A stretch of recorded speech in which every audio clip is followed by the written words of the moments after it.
passer 2 heures ensemble.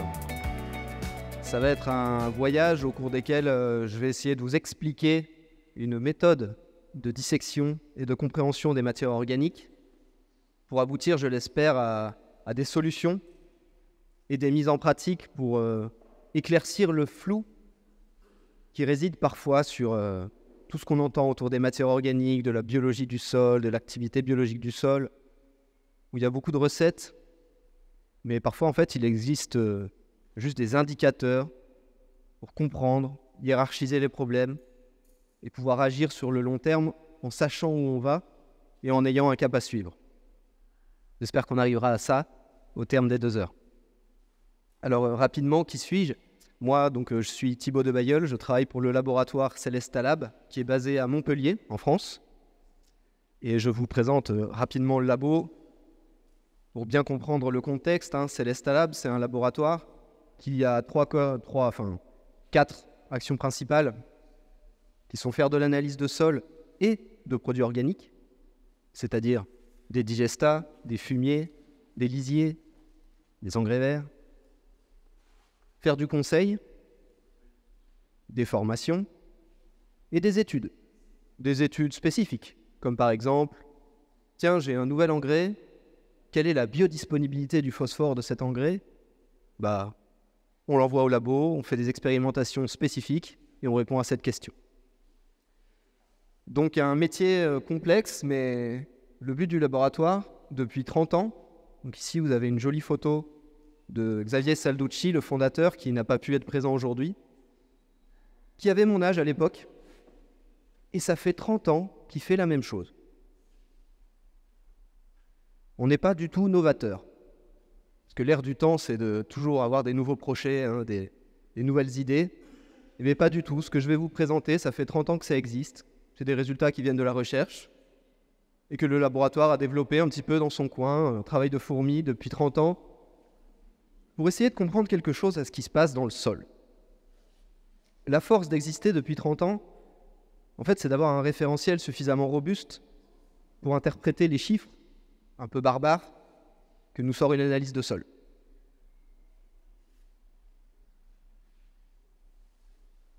Le conseil, je passe, mais il nous arrive de prendre le temps d'écrire, en fait, parce que rien ne vaut un conseil personnalisé pour des questions spécifiques sur des problèmes spécifiques.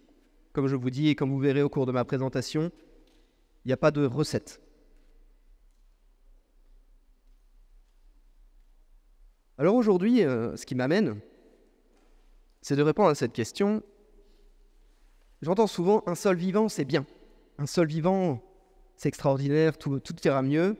Et il faut que j'ai le plus de matière organique possible, il faut que j'ai le sol le plus vivant possible pour que tout se passe bien. » Bonne nouvelle, c'est pas tout à fait comme ça que ça marche, mais surtout, c'est bien d'avoir un sol vivant, mais c'est pas du tout suffisant.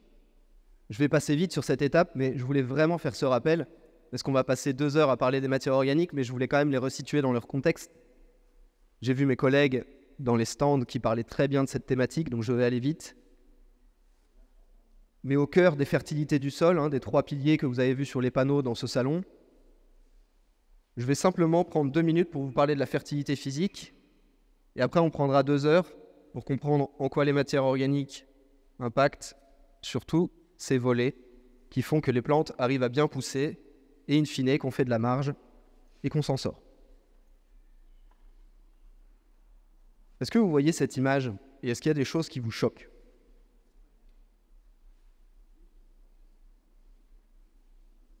Il y a quelque chose d'un peu bizarre là, on est d'accord. Alors, on dit souvent semelle. Alors il faut connaître le contexte. Là c'est un sol, sur un sol hydromorphe. Et là on est sur une parcelle qui a vu passer 30 ans de semi-direct sans travail du sol. 30 ans de semi-direct sans travail du sol. On n'avait jamais vraiment pris le temps d'ouvrir un profil pour constater ce qui se passait en profondeur.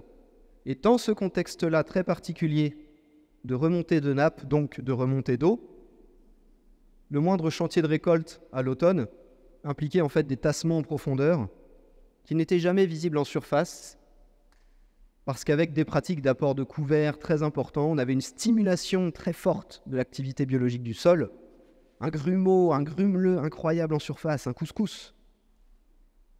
Et heureusement pour cette personne, la parcelle était irriguée. Donc le problème a toujours été masqué. Demain arrive une année très sèche, demain s'arrêtent les apports d'irrigation, cette parcelle en fait a de gros problèmes qu'il faudra corriger. Donc, si vous voyez dans vos champs des blocs de ce type-là, rappelez-vous qu'un sol c'est 50% d'air, hein. Un sol sans porosité, c'est un sol qui de toute façon n'aura aucune activité biologique. Ce sera le frein majeur. Juste ces petites images pour bien marquer les esprits. Un exemple parfait d'un sol fermé, et regardez ce que nous disent les racines. Je suis noire, je suis morte. Je n'avais pas d'oxygène. Dernière chose avant de continuer sur les matières organiques, n'oublions jamais que dans une situation comme ceci, les racines, si elles ne peuvent pas passer à travers des petits trous, car les racines, à leur naissance, ne font que quelques micromètres, si elles ne peuvent pas passer à travers des petits trous, elles ne passeront pas et elles chercheront autour de la surface un endroit pour descendre. Et quand même, on va finir sur une note un petit peu positive, hein.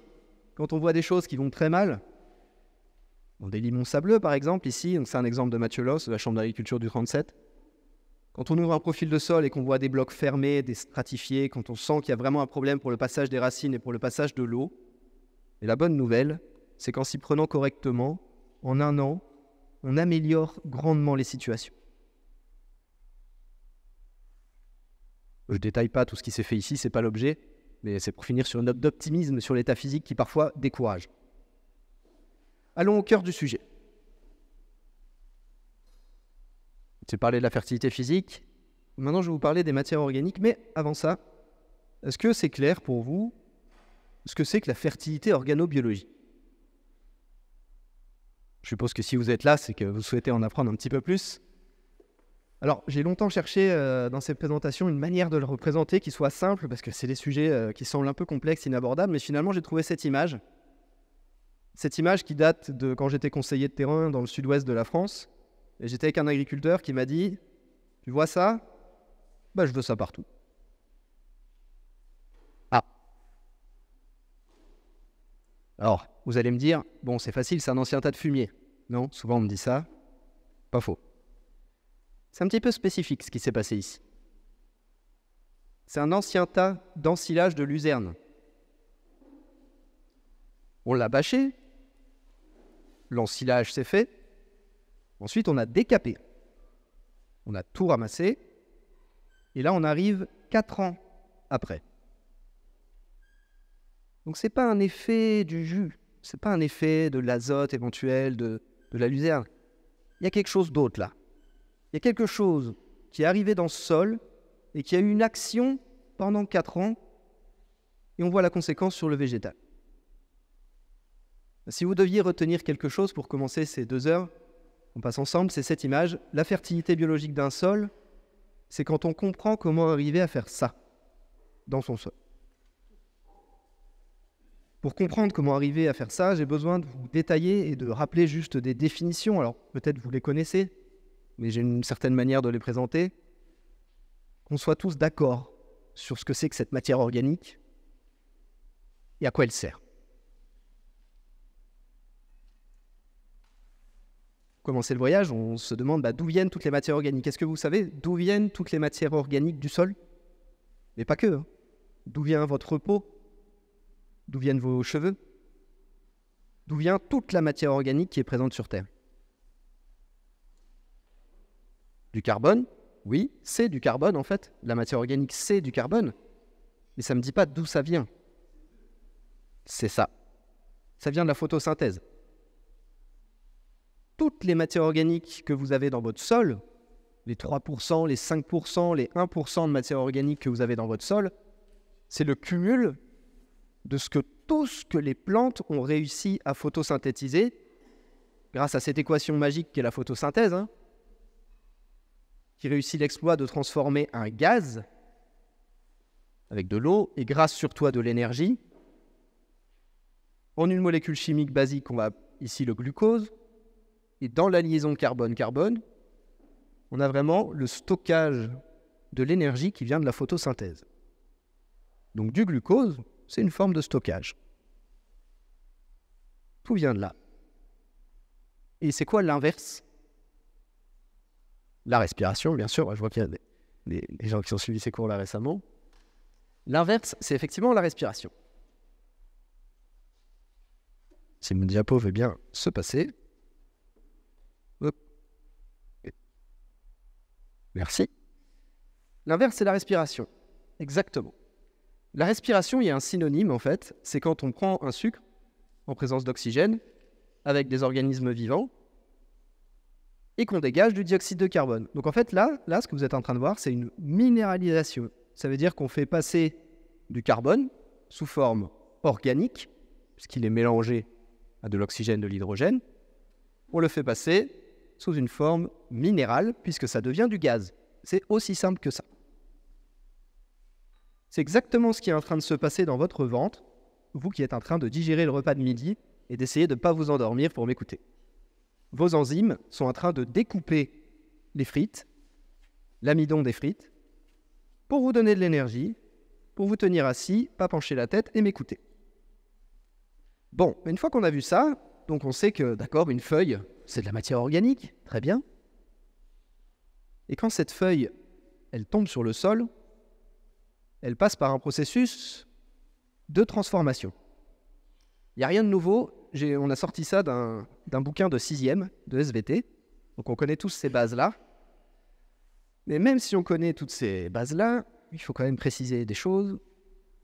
Dans tout ce processus de transformation de cette feuille, il y a une grande diversité de matières organiques. Vous voyez bien, elle passe par des étapes transitoires avant de devenir de l'humus.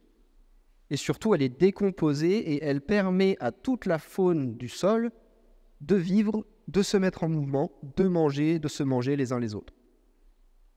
Retenez bien, il y a une grande diversité de matières organiques avant de devenir ce qu'on appelle l'humus. Aujourd'hui, en agronomie, on se concentre énormément sur l'humus. Qui d'entre vous n'a pas fait de bilan carbone ? Qui d'entre vous ne s'est pas vu reprocher « As-tu équilibré ton bilan humique ?»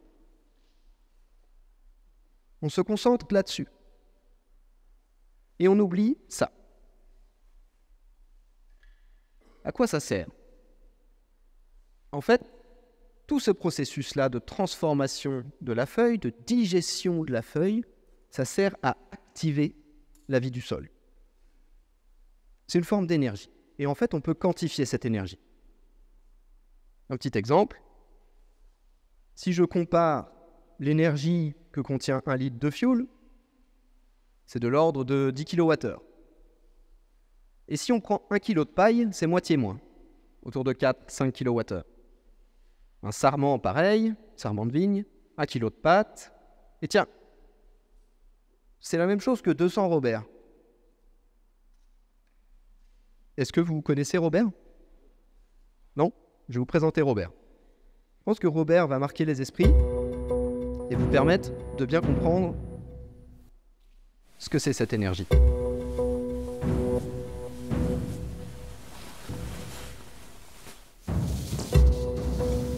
C'est Robert Fosterman. Il va concourir aux Jeux Olympiques.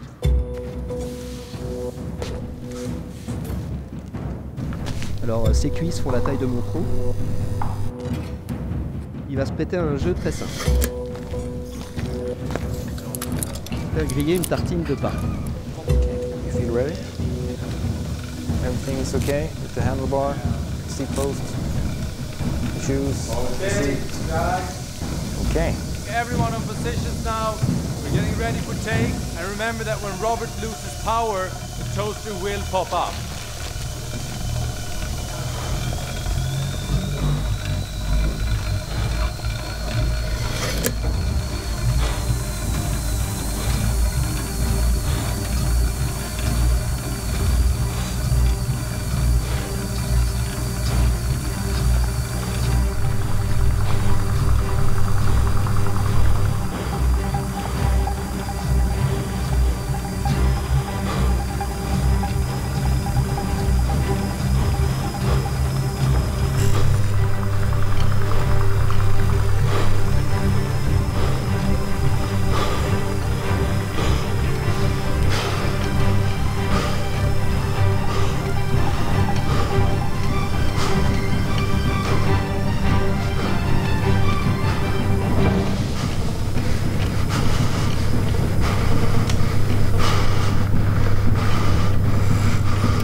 Merci Robert.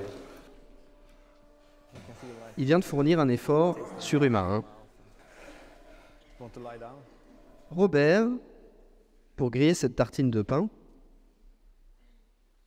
a fourni un effort qui l'a forcé à s'allonger par terre pendant au moins une quinzaine de minutes. Je vous ai dit, dans ces matières organiques, il y a de l'énergie qui est stockée, mais en fait, ce qui est bien, c'est de mettre un ordre de grandeur là-dessus.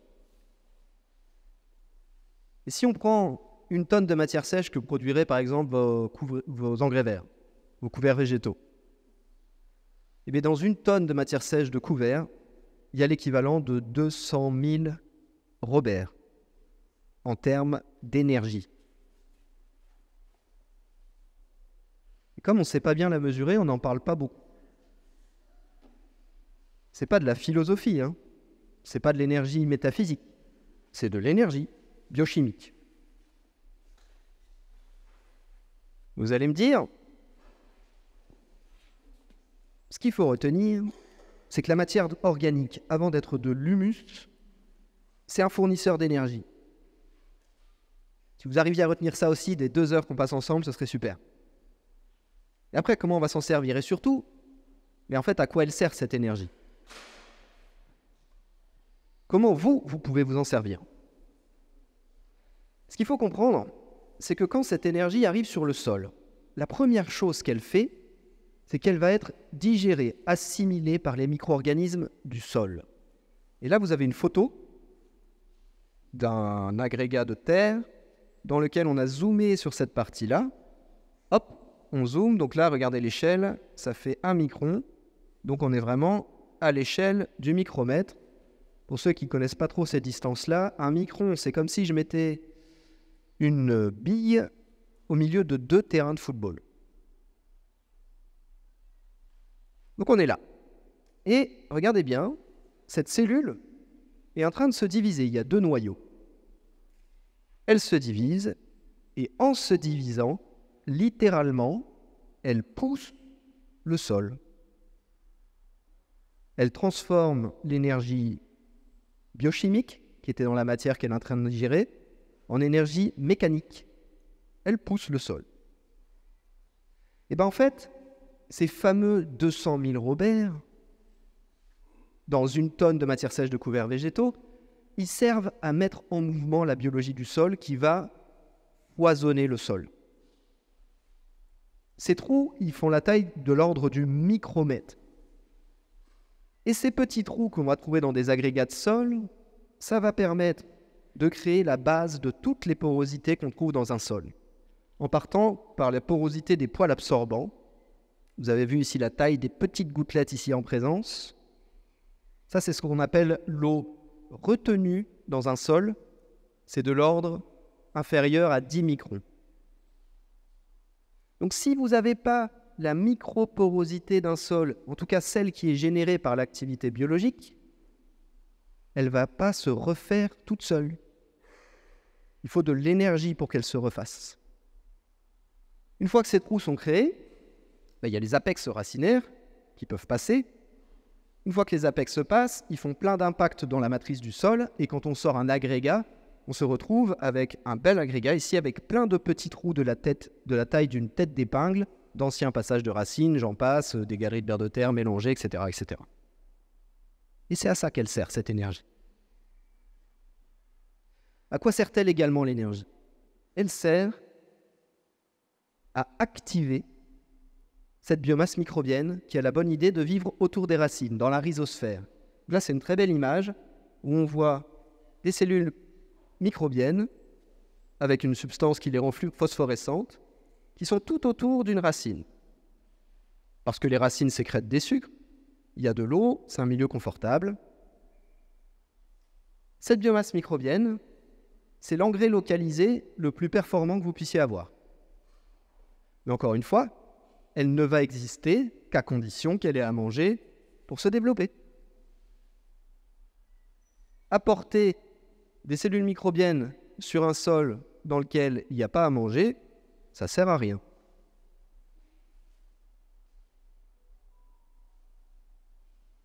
Donc voilà, je vous ai présenté les matières organiques. dans leur diversité. Et je vais y revenir tout à l'heure pour vous donner encore plus d'outils. Et avant ça, je vais vous présenter, mais comment on peut mesurer ce qui se passe dans un sol? Quels indicateurs a-t-on pour comprendre, objectiver, se positionner par rapport à des collègues, par rapport à des pratiques? Et bien voici la méthode qu'on propose. Ce qu'on propose en fait, c'est de partir de ce schéma où on comprend bien les processus de transformation d'une feuille et on rajoute quelque chose, l'activité ici. C'est-à-dire, vous êtes ensemble ici dans cette salle, si je mets un capteur de dioxyde de carbone en haut, il va voir que tout le monde est assis et qu'on ne respire pas beaucoup, on ne dégage pas beaucoup de dioxyde de carbone. Par contre, si on se met tous à faire du vélo, ça va commencer déjà à chauffer dans la salle et en plus, on va avoir beaucoup de dioxyde de carbone qui vont être détectés dans le capteur. Et c'est exactement ce qu'on fait pour mesurer l'activité microbienne d'un sol. On dose le dioxyde de carbone libéré qui correspond bien à des matières en présence dans le sol qui libèrent de l'énergie. Eh bien, on sépare tout ça. On sépare tout ça et on distingue d'un côté les matières organiques mortes et on les distingue par leur taille. On distingue le vivant et la respiration du vivant. On appelle ça les 3 compartiments des matières organiques du sol. Et je vais vous expliquer comment tout ça s'articule et je vais vous montrer comment ça se mesure pour rendre les choses un petit peu plus concrètes. Donc la première étape, c'est de comprendre ici, là, la différence entre là, avec ce drôle de symbole d'une assiette et des couteaux, enfin, il y a à manger, quoi, et ce symbole de la maison, à quoi ça correspond. Vous êtes prêts? On y va? Ça s'appelle le fractionnement des matières organiques. Ça veut dire qu'on prend la matière de votre sol et on va séparer les choses. On sépare ce qu'on appelle la matière organique jeune. Ça ressemble à ça. Ça va bien marcher. Voilà. On sépare la matière organique jeune, ici en photo. Donc c'est-à-dire un couvert végétal, un fumier qui est incorporé dans le sol et qui est en train d'être décomposé, qui est en train d'être fragmenté, qui est en cours de transformation, mais c'est gros. Dans le sens où ça fait plus de 50 microns avec la méthode utilisée ici. Donc ça, c'est les matières jeunes, d'accord. Et après, on distingue des matières beaucoup plus petites. Ces petits points noirs, là, ils sont dans une matrice argileuse, donc les particules les plus fines du sol. Comment on fait ça? Eh bien, tout simplement, à travers un tamis à 50 microns. 50 microns, c'est tout petit, regardez la taille des mailles ici. Et tout ce qui est là, on prend votre sol, on a pris votre sol, on récupère plein de choses en surface et plein de choses ici dans la face aqueuse. Tout ça, toutes les particules en suspension, ce sont des argiles. Et devinez quoi? Vous avez presque 90% des matières organiques de votre sol qui sont là, dans les argiles. Donc quand il pleut et qu'il y a de l'érosion, la première chose qui part, ce sont les particules solubles dans l'eau. Pas de chance, c'est les argiles. Les sables y restent. Et la matière organique s'en va. Si on regarde d'un peu plus près, cette matière jeune, on voit ici, c'est un petit bout de déchet vert, et ça, c'est la taille d'un sable. Et figurez-vous que ces matières-là, c'est une sacrée réserve en énergie. Et regardez ce que ça permet de faire. C'est ces matières-là qui permettent d'activer le vivant et de créer des colles microbiennes. Vous avez déjà entendu parler, je pense, des ifs fongiques. En tout cas, il y a la ressource nécessaire pour que les micro-organismes fassent le travail qu'on attend d'eux. Et là, typiquement, ils font un travail très intéressant qui est de former des agrégats, des petits agrégats. Ça se forme rapidement, mais ça ne dure pas dans le temps. Parce que dès que la ressource se tarit, dès qu'il fait sec, dès qu'il y a du gel, ça s'effondre. Typiquement, c'est la sensation, j'ai un bon couvert végétal, je l'ai broyé, j'ai attendu un petit peu, je l'incorpore et je sens que le sol se travaille bien, qu'il est souple. C'est cette sensation-là qui vient de cette dynamique-là qui est très rapide. Et après, vous avez les matières organiques liées, celles qui sont liées aux argiles, celles qui sont les plus vieilles, elles ont de 50 à 1000 ans. Ça, c'est l'équipe de Jérôme Balesdan qui ont démontré ça. Hein. Ils ont fait des datations au carbone 14 en fractionnant des milliers de sols et en datant, tiens, quand c'est tout petit, quel âge ça a, quand c'est un peu plus gros, quel âge ça a. Et on a compris que dans ces matières-là, on avait des particules qui avaient plus de 1000 ans. Ça veut dire quoi? Ça veut dire qu'elles sont très stables. Elles ne bougent pas beaucoup, elles ne se dégradent pas. Elles sont là. Vous allez me dire à quoi elles servent? Eh bien, en fait, elles servent à fabriquer un milieu confortable et surtout qui garde un peu l'humidité. Et comme ces matières organiques, elles sont à peu près de la même taille que les argiles, elles font ce fameux complexe argilo-humique dont vous avez tous entendu parler. Mais c'est ça. Cette photo, elle vous montre un sol vu de très très près en surface, riche en matière organique, et un même sol où je suis juste un petit peu plus profond. On le voit très bien sur les fosses, hein, les sols bruns et les sols un peu plus clairs en profondeur. On voit bien l'impact que ça a en termes du petit grumeleux et de l'agrégation. La conséquence directe, ce sont les tests de slack test que vous avez vu aussi exposés, hein, je ne redéveloppe pas. Mais ça, c'est vraiment quelque chose que vous pouvez apprécier sur le terrain. Quand vous manquez de stabilité structurale, c'est que vous savez que vous manquez d'une matière organique, mais encore faut-il savoir laquelle. Est-ce que c'est de la jeune? Est-ce que c'est de la vieille? Est-ce que c'est les deux?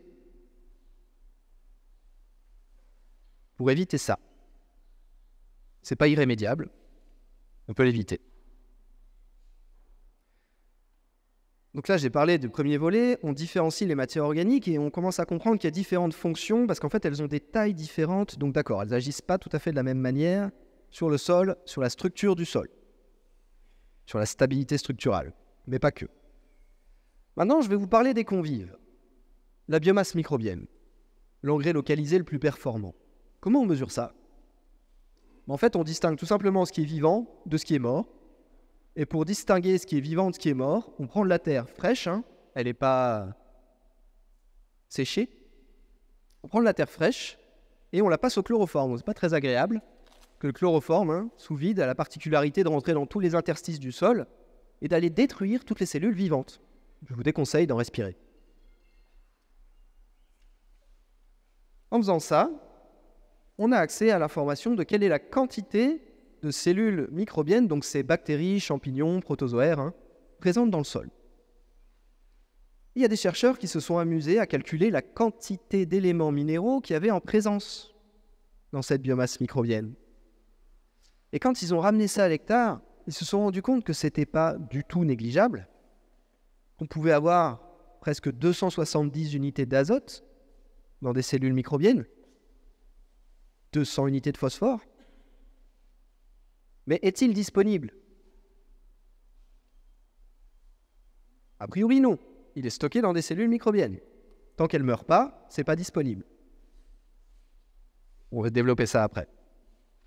Et cette biomasse vivante a la bonne idée également, quand vous en avez de nombreux, une grande diversité, de participer au phénomène de lutte biologique. Là-dessus, je ne suis pas spécialiste. Il y a beaucoup de choses qui sont encore au stade de recherche pour arriver à l'opérationnel sur le terrain. Mais ce qui est certain, c'est qu'un sol qui a une biomasse microbienne élevée voit ces fonctions-là normalement remplies. Troisième volet, on a vu les matières organiques mortes, on a vu les habitants. Maintenant, on regarde leur activité. Comment ils vivent? C'est-à-dire, est-ce qu'ils ont accès à de l'énergie et est-ce qu'ils libèrent de l'azote? Parce que c'est ce qui va nous intéresser au niveau agronomique. On prend ces trois compartiments et je vais vous montrer ça, cette activité biologique. C'est assez rigolo parce qu'en fait, on met votre sol dans des bocals le parfait, comme si on faisait des conserves. Dans ces petits pots, vous avez un sol, comme vous dans cette pièce, qui respire, qui dégage du dioxyde de carbone et qui va libérer de l'azote. Et comme on met ça 28 jours à 28 degrés, en fait, on a une idée de ce qui va se passer dans les 6 à 8 prochains mois en plein champ. Voilà pour tous ces indicateurs.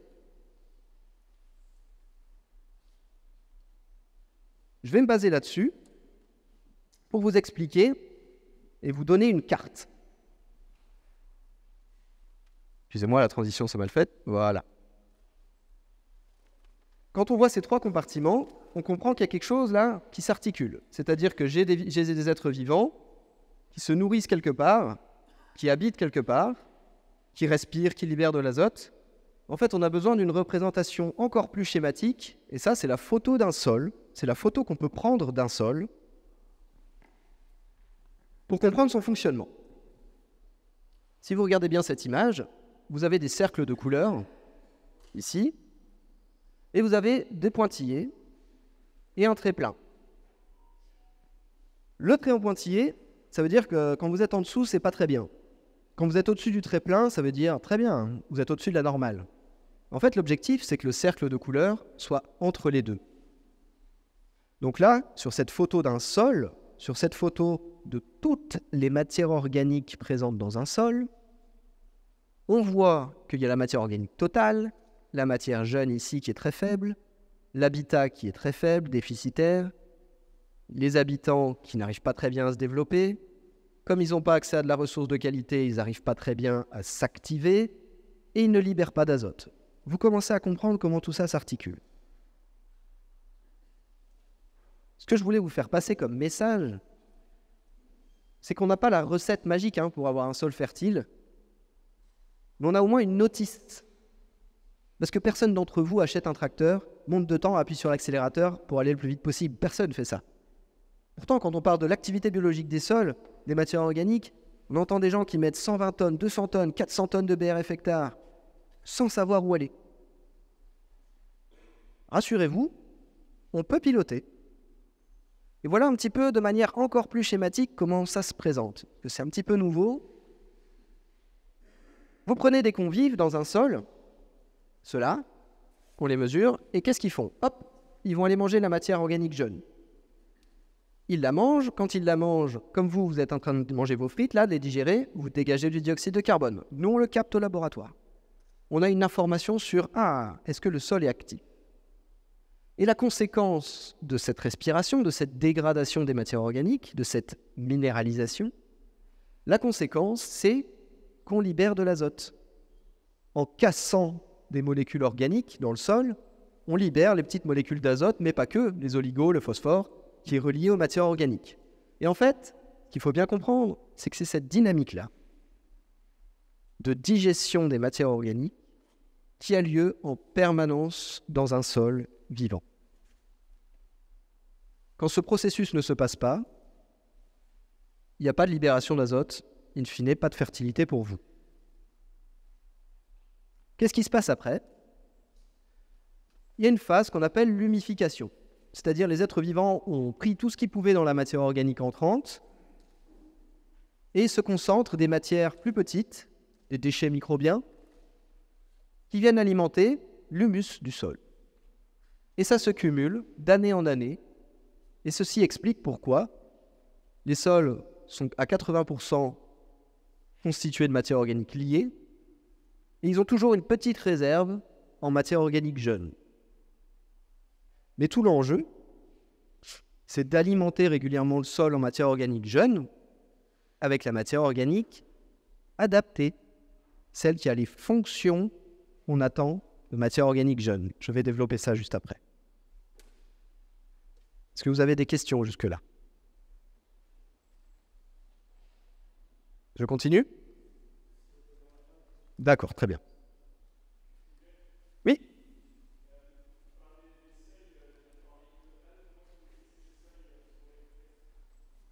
Je n'ai pas entendu.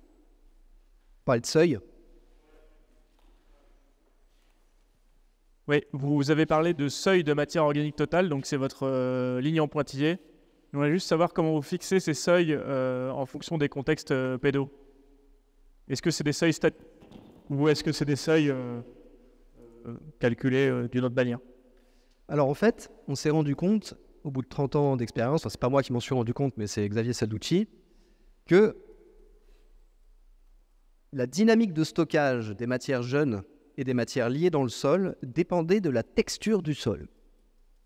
Pour simplifier, dans un sable à 60% de sable, c'est des particules grossières Le stockage des matières organiques ne suit pas du tout le même processus que dans un sol beaucoup plus riche en argile, parce que l'argile fait autour de 2 microns alors que le sable est 1000 fois plus gros.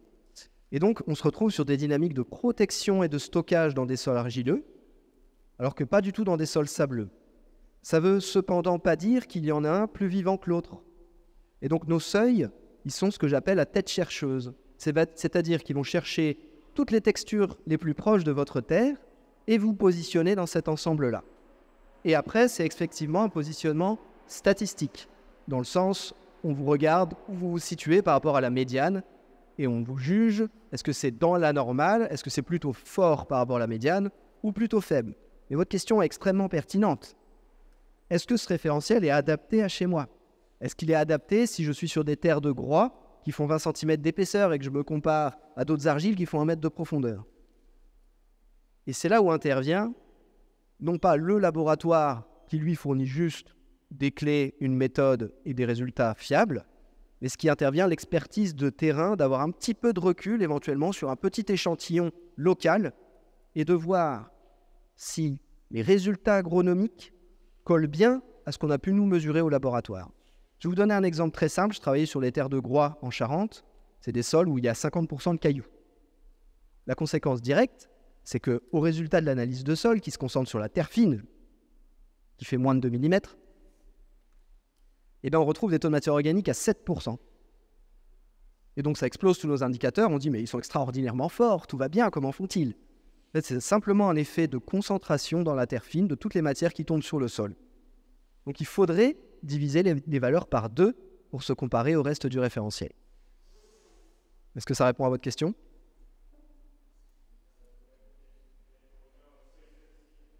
Oui, c'est une comparaison par rapport à une population. Je développerai peut-être à la fin s'il y a d'autres questions, parce que Quentin m'a dit on en parle à la fin. Je continue. Là, on a vu ensemble l'origine des matières organiques, leurs propriétés bien particulières, un peu comment on peut les mesurer dans le sol avec une méthode de laboratoire. Et là, je vais m'attarder à vous montrer les produits organiques. En gros, comment on peut caractériser toutes les matières auxquelles vous avez accès. Et in fine, comment vous pouvez choisir quelque chose qui correspond aux besoins de votre sol. Vous allez voir qu'à la fin, on va recroiser les deux. Souvent, en fait, sur le terrain, vous êtes confronté à toutes ces questions-là. En gros, j'ai dans ma besace du digestat, du fumier. Si j'ai pas de fumier, peut-être que j'ai que des couverts végétaux comme matière organique qui rentre. J'ai aussi les pailles de mes céréales. Peut-être que j'ai du lisier si j'ai un voisin. J'ai de la vinasse, j'ai du BRF, j'ai des rafles. Et puis après, j'ai toute une catégorie de granulés organiques, granulés organominéraux. Mais en fait, comment je choisis? Comment je choisis la matière qui est adaptée à mon sol ou aux problèmes que je rencontre dans mon sol? Je vais passer les 10 prochaines minutes à définir tout ça. Et après, j'espère que ça sera beaucoup plus clair, parce que vous aurez un outil de plus dans les outils disponibles pour faire des choix éclairés dans les matières que vous achetez. C'est parti. Peut-on classer les produits organiques? Oui. Et il faut partir de la base. Toutes les matières organiques sont un assemblage de molécules carbonées plus ou moins complexes. Vous vous rappelez? Je vous ai dit, tout vient de la photosynthèse, ça fabrique du glucose, et après la plante, elle transloque ce glucose dans tout un tas d'organes dans sa plante, elle fabrique ses feuilles, elle fabrique ses tiges, etc. etc. Donc c'est une usine chimique très performante qui arrive à faire une diversité de molécules dont on arrive à peine à effleurer la complexité. Cependant, on a des approches pour distinguer des molécules organiques type cellulose, vous avez tous entendu parler, l'hémicellulose ici. Donc, vous voyez ces petites formes de bateaux là? C'est juste des glucoses les uns à côté des autres. Une chaîne de glucose. Les hémicelluloses, c'est un peu la même chose, mais c'est organisé différemment. Et la lignine, vous voyez bien ça? C'est des composés plus petits. Et vous avez vu, il y a des cycles très fermés comme ça. En tout cas, c'est des composés, je ne sais pas si vous savez bien, mais j'ai vu qu'il y avait des arbres là-bas. Donc, puis ça, visiblement, la culture de l'arbre ici est bien connue. Et c'est vraiment un phénomène de protection de la plante. Quand elle lignifie, c'est une manière pour elle de passer l'hiver, donc se protéger des attaques, des enzymes, des champignons, et des bactéries. Donc c'est une matière qui est conçue pour ne pas être digérée. Ah, donc on voit qu'il y a plein de fonctions différentes dans toutes ces matières organiques-là. On peut aussi avoir cette représentation-là, quand on parle d'énergie. On dit que les hémicelluloses et les celluloses, c'est des molécules qui contiennent beaucoup d'énergie, parce qu'elles sont faciles à digérer, alors que la lignine, c'est des molécules conçues pour résister à la digestion, qui contiennent peu d'énergie disponible. Et il y a des chercheurs qui ont passé beaucoup de temps à inventer des machines pour mesurer ça. Alors il y a certainement des éleveurs parmi vous, mais il existe une méthode de mesure qui vient de l'élevage pour déterminer en fait la qualité des aliments qui rentrent dans le rumen, leur digestibilité, PDIN, PDIE. Donc cette petite machine, elle est là, et c'est une machine là avec des tubes dans lesquels on met des extractants plus ou moins forts sur de la matière organique. De l'eau savonneuse, de l'acide, jusqu'à de l'eau de javel pure. D'ailleurs, si vous voulez vous débarrasser d'un cadavre, il suffit de le plonger dans de l'eau de javel, il va disparaître. Sauf les os, je crois. Et on arrive à distinguer la fraction soluble, la fraction hémicellulose, cellulose et lignine d'une matière organique. Est-ce que vous connaissiez ces méthodes? En tout cas, ça permet de commencer à classer les choses. Et si on s'amuse à regarder, allez, allons sur des choses concrètes. À quoi ça ressemble, par exemple, un profil biochimique, parce que c'est comme ça que ça s'appelle. On prend une matière, on fait son profil. On mesure tout ce qu'il y a dedans. Un fumier, une fiente, ça contient une espèce de partie blanche, là. Qu'est-ce que c'est la partie blanche? C'est la fraction soluble. Oula, mais Thibaut, tu nous as pas expliqué ce que c'était la fraction soluble. Alors, qu'est-ce que c'est que la fraction soluble? Vous en faites tous les jours quand vous faites cuire des pâtes ou du riz. C'est de l'amidon. C'est des matières organiques solubles à l'eau. Ok, de la fumée, de la fiente, il y a des matières organiques solubles dans l'eau, d'accord. Il y a un petit peu d'hémicellulose, ok, un petit peu de cellulose, et pas beaucoup de lignine. D'accord? Je descends. Tiens, un compost, ce que j'appelle là, c'est un compost de déchets verts. Il a aussi une petite fraction soluble, et il a beaucoup plus de lignine, et il a surtout beaucoup moins d'hémicellulose. Vous avez une idée de ce qui s'est passé? Elle a été digérée, tout simplement. Voilà, ça paraît simple vu comme ça. Mais effectivement, vous prenez de la paille et vous la stockez pendant quelques années, elle va finir par noircir et toute la fraction qui contient de l'énergie, hémicellulose, cellulose, va disparaître. C'est ce qui fait d'ailleurs qu'un tas de paille humidifiée chauffe. Il libère de l'énergie qui se minéralise et il ne reste plus que la matière la plus stable. Bon, les chercheurs, ils ont bien compris que c'était intéressant tout ça, mais et quand même c'est des chercheurs, ils cherchent à être précis, et ils disent, on va quand même pas dire aux gens qu'il suffit de mettre des acides plus ou moins forts pour comprendre comment une matière organique va se comporter dans le sol. Il faut faire intervenir l'acteur principal de tout ça. L'acteur principal qui va digérer les matières organiques, et qui c'est? La biomasse microbienne. Donc ce qu'on fait, c'est qu'on met un produit organique sur un sol, dans un bocal le parfait, à incuber, pendant 91 jours, à 28 degrés, et on regarde comment tout ce petit monde respire. Vous voulez un exemple? Par exemple, on a pris deux produits différents. Ici, vous avez un premier graphique avec 350 jours d'incubation au laboratoire à 28 degrés. Et ici, en ordonnée, le carbone minéralisé, c'est-à-dire la respiration qu'on a pu enregistrer dans un bocal. Et il y a une courbe violette là, qui est un premier produit, et une courbe verte, qui est un deuxième produit. Et ce qu'on voit, c'est que dès l'instant où on met le produit au contact de la terre, il se passe un processus de digestion, mais regardez, il est très faible ici, et il est très fort là. Qu'est-ce que c'était, à votre avis, le produit vert?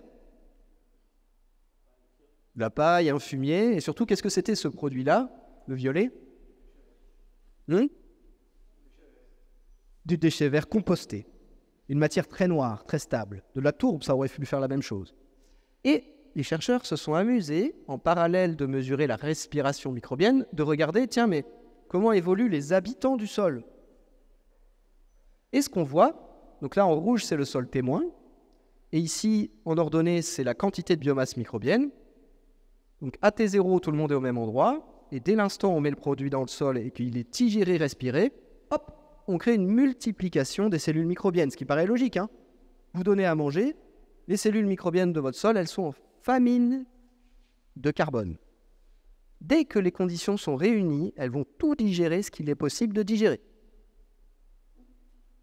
Donc elles se multiplient et elles se maintiennent parce qu'il y a abondance, tout va bien, il y a beaucoup de choses à manger. Par contre, au bout d'une trentaine de jours, il n'y a plus grand-chose à manger.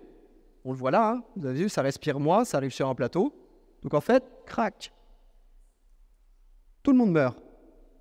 Tout le monde, pas tout à fait. Il en reste un petit peu plus qu'au point de départ. Donc ces graphiques un petit peu barbares, ils expliquent simplement que plus vous donnez à manger à un sol, plus vous permettez aux habitants de se multiplier. Mais si vous arrêtez de donner à manger, ça diminue.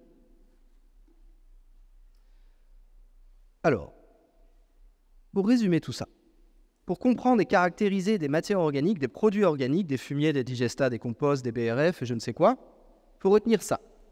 Il faut retenir que dans ces matières, il y a une partie qui est très facilement digestible. Une partie cellulose, hémicellulose et des protéines qui contient beaucoup d'énergie. Donc c'est un cadenas ouvert, c'est facile d'y avoir accès. Et vous avez une fraction qui contient plutôt des lignines, des cutines, des cires, donc c'est-à-dire des composés complexes faits pour résister à la dégradation. Le cadenas est fermé, c'est pas très disponible. Ce sont des matières organiques stables. C'est celles qui vont rester à la fin de l'année. Celles-ci, elles peuvent disparaître en 3-4 mois. Les autres, elles restent à la fin de l'année. Ça fait augmenter la teneur en matière organique du sol. Ça, on ne le mesure jamais. On ne peut pas le mesurer, ça disparaît. On le mesure indirectement quand vous avez des fortes biomasses qui se développent et quand le sol respire fort. Donc tout ça, c'est le cadeau de cet après-midi. Ça s'appelle l'ISMO, l'indice de stabilité des matières organiques. C'est un indicateur qui est présent, donc c'est la formule, je vous la passe, mais c'est une savante formule entre un profil biochimique où on fait cellulose, hémicellulose, lignine, cutine, et une incubation à 3 jours pour quand même tenir compte des acteurs principaux du sol, c'est-à-dire les organismes vivants. C'est normé, hein, et tous les produits organiques ont cette information, en tout cas au-delà d'un certain tonnage de production. Vous êtes en mesure de pouvoir demander cette valeur à tous vos vendeurs de produits organiques. Vous allez voir pourquoi c'est important. Alors, elle s'exprime de 2 manières. Soit elle s'exprime en pourcentage de la matière organique totale du produit. Vous avez un compost, il a 30% de matière organique sur brut. Vous en achetez 10 tonnes, ça veut dire qu'il y a 3 tonnes de matière organique dedans. Et on vous dit, il est stable, ça veut dire qu'il y a 80% qui va rester stable. 3 fois 8, 24, il vous reste 2 tonnes 4 de matière organique. Ok, d'accord. Ça sert à ça. Et voilà des petits exemples. Un BRF, c'est un ISMO de 30. Un fumier, autour de 40, 50. Un produit très composté, autour de 70. Soit, un autre exemple, du digestat de méthanisation. Donc ça, c'est une analyse d'un digestat. Alors, il y a plein de choses à regarder, la teneur en eau, mais regardez, on va juste se concentrer sur un chiffre, voilà. Vous avez ça sous les yeux, vous regardez ce chiffre-là. ISMO en pourcentage de la matière organique, 70%. Qu'est-ce que ça veut dire? Ça veut dire que dans votre digestat, 70% de la matière que vous apportez va rester à la fin de l'année. Et alors, vous allez me dire, mais à quoi ça sert tout ça? J'y viens. On en était là au début de ce chapitre. On ne savait pas quoi choisir. Et bien maintenant, grâce à l'ISMO, vous pouvez choisir, vous pouvez trier, vous pouvez comprendre la différence entre des boues, des digestats, des composts ou certains granulés organiques récompostés, c'est-à-dire qui ont un ISMO fort. Ça veut dire que si vous en apportez 10 tonnes à l'hectare, il y en a 80% qui restent à la fin de l'année, et des matières plutôt comme des couverts végétaux, de la paille, du BRF, de l'ensilage, qui vont avoir des ISMO autour de 30%. Et regardez bien les petites flèches, c'est des matières, puisqu'elles ne sont pas stables, elles sont donc riches en énergie. Vous êtes d'accord? Vous apportez 1 tonne de paille, vous en avez 70% qui va disparaître sous forme de dioxyde de carbone, 30% qui vont constituer un petit peu d'humus du sol. Et c'est les 70% que j'ai développés à l'entrée qui sont les 200 000 Robert, vous vous rappelez? Cette fameuse énergie. Alors pour bien fixer les idées, et après j'arrête avec tous ces calculs, mais je pense que c'est bien que vous partiez avec une petite boîte à outils comme ça. Est-ce que vos couverts peuvent augmenter la teneur en matière organique des sols? Vous avez la réponse à cette question? En gros, est-ce que ça sert à quelque chose? Pour Soil Capital ou je ne sais quoi, moi, pour des crédits carbone? Est-ce que c'est bien utile? Est-ce que c'est pas un peu vain? Vaudrait-il mieux pas arrêter tout de suite ces histoires de couverts et revenir à comme on faisait avant? Oui ou non? Est-ce que ça fait augmenter la teneur en matière organique du sol? Personne n'a la réponse? On pose le calcul. Vous pouvez prendre en photo les slides parce que je vais passer vite dessus. Mais vous avez une formule parce que maintenant vous avez l'ISMO. Et 4 tonnes de matière sèche de couvert végétal. Combien j'ai pris? Ah oui, j'ai pris 3 tonnes de matière sèche de couvert végétal. Donc, quand je dis matière sèche, ça veut dire qu'il n'y a pas d'eau, donc c'est que du carbone. Hein. C'est du foin, sec. C'est un ISMO de 30%, donc ça c'est une valeur commune pour toutes ces matières-là. Vous faites cette petite équation, clac, clac, et vous calculez ce que ça apporte au sol. Je passe vite, mais retenez qu'avec 3 tonnes de matière de couvert végétal apportée, si vous aviez un sol à 2% de matière organique, vous finissez à la fin de l'année avec un sol à 2,03% de matière organique. Est-ce que c'est beaucoup ou est-ce que c'est pas beaucoup? C'est rien. C'est d'autant plus rien que gardez en mémoire que l'incertitude de mesure d'une matière organique interlaboratoire est entre 10 et 15%. Ça veut dire que 2% de matière organique, c'est la même chose que 2,2, c'est la même chose que 1,8. Donc si vous voyez dans vos analyses de sol une évolution spectaculaire, que vous dites je suis passé de 1 à 1,2, ou de 2 à 2,2, vous êtes juste dans l'incertitude de mesure. Par contre, du coup, mais à quoi ça sert les couverts? Ce qu'il faut voir, c'est que 10 ans de couverts à 4 tonnes de matière sèche, ça fait plus 0,3. Donc là, ça commence à être significatif et vous allez voir pourquoi dans ce que je vais expliquer derrière. Et surtout, ces couverts, rappelez-vous bien que c'est mes 200 000 Robert en termes d'énergie. Et c'est à ça qu'ils servent. Ils foisonnent le sol, ils rendent le sol vivant, ils contribuent un peu à l'augmenter, mais c'est insignifiant à l'échelle de l'année. Par contre, sur le long terme, ça compte. Et là, vous avez une clé pour choisir parmi tous les produits organiques qu'on peut vous vendre. Typiquement, quelqu'un vous vend quelque chose de très composté, de très stable. Et votre sol, il n'y a pas beaucoup de vers de terre, il n'y a pas vraiment de foisonnement, il n'y a pas de stabilité structurale fugace. Vous savez que, vous exportez régulièrement les pailles. Vous savez que vous êtes sur une culture plutôt betterave, pommes de terre, il n'y a pas beaucoup de restitution organique au sol. On affine régulièrement la terre. Est-ce bien utile d'apporter de la matière stable, à votre avis? Est-ce bien ça qui manque au sol? Deux bonnes nouvelles. Première nouvelle, vous pouvez le mesurer. Deuxième nouvelle, vous pouvez quantifier ce qui vous manque. Et on verra ça sur un exemple. Vous pouvez prendre en photo ce tableau si vous voulez. Ça vous donne des ordres de grandeur un petit peu pour chaque matière. Donc un couvert végétal, un compost, du digestat, du fumier, un autre compost un peu plus jeune en fait. J'ai tout calculé par rapport à 1 tonne brute par exemple. Et je vous ai calculé, je vous ai donné les pourcentages de matière organique, l'ISMO de ces matières. Et je vous donne la matière stable, donc en gros, c'est ce qui reste à la fin de l'année. La matière labile, ça, c'est tout ce qui est énergie, en fait. Toute l'énergie qui va servir à nourrir le sol. Et, in fine, le calcul pour 2600 tonnes hectares. Donc, 2600 tonnes, c'est 0,20 cm. C'est de combien ça fait augmenter la teneur en matière organique des sols. Mais retenez une chose. 1 tonne de couvert végétal, ça apporte 300 kg de matière stable.